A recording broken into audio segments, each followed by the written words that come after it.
మంచిర్యాల జిల్లాలో వరకట్న వేధింపులకు బలైపోయింది ఓ నవవధువు. పెళ్లైన వారం నుంచే భర్త కుటుంబం టార్చర్ పెట్టడంతో భరించలేక ఉరివేసుకుని ఆత్మహత్య చేసుకుంది. హజీపూర్ మండలం గొల్లపల్లి గ్రామానికి చెందిన శృతికి గత నెల 16న సాయితో వివాహం జరిగింది. అయితే పెళ్లైన దగ్గర నుంచి అధిక కట్నం కావాలని వరుడు వేధింపులు పెట్టేవాడని చెప్తున్నారు మృతురాలి తల్లిదండ్రులు.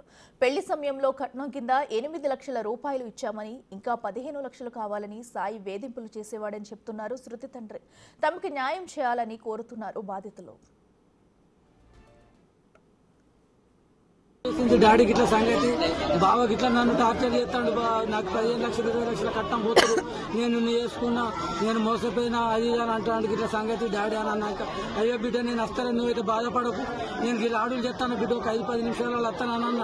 వెంటనే వచ్చినా నేను నమ్మలేదు. పిండాడు పక్కకు వచ్చిన వెంటనే వచ్చిన తర్వాత వచ్చినాక మాట్లాడినా ఏంది సార్ ఏంది అని అంటే, ఆవు నిజమే నీ బిడ్డ తగ్గి బతకాలి, నాకు 15-20 లక్షలు పోసాకనే నేను 15-20 లక్షలు పోతురు, నాకు నేను ఇలా చేసుకొని మోసపోయినా తగ్గి బతకాలి, ఇట్టుండాలి అట్టుండాలంటే సరేనా నీకు 15 లక్షలు అంటే నాకు సో కావాలి. ఇప్పుడు నువ్వు అటు ఇంకా ఇప్పుడు నీ పెద్దాళ్ళకి ప్లాట్ ఇచ్చినావు, నా పెద్దాళ్ళకి ఇంటి ముంగడు ప్లాట్ ఇచ్చిన 3 లక్షల రూపాయలు కట్నం ఇచ్చేది ఉంటాయి.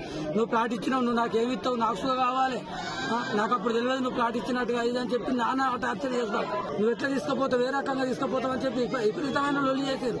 లొల్లి చేసినాక నేను ఏం చేసిన అంటే, అయ్యో నేను రేపు అభిషేకం ఉన్నది బిడ్డ గుడికాడ, నేను గుడికాడికి పోయేస్తాను, మరి పొద్దుగాల వస్తా బిడ్డ మంచి ఉండులేనన్నా.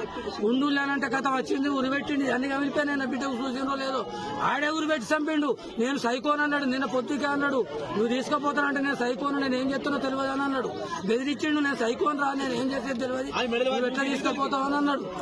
అని నన్ను మా భార్యను అవునే నువ్వు ఎట్లా వచ్చినవే ఏంటి అని చెప్పి లొల్లి.